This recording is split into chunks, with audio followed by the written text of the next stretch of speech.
白居易嘅意思係反映傳統嘅孝道精神，好值得深思。孝係中華傳統美德，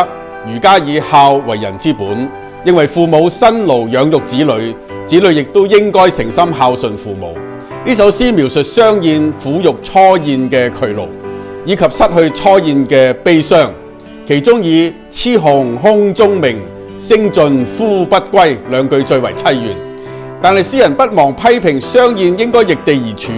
反思自己當日背離父母嘅時候係何等令父母傷痛，借此提醒世人應當心念父母養育之恩。同一道理，我哋更加唔能夠漠視嗰位創造同埋眷顧我哋嘅上帝，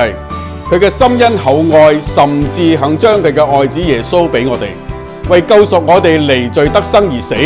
你願意回應佢嘅呼喚，早日歸回佢嘅懷抱，而不致令佢傷心嗎？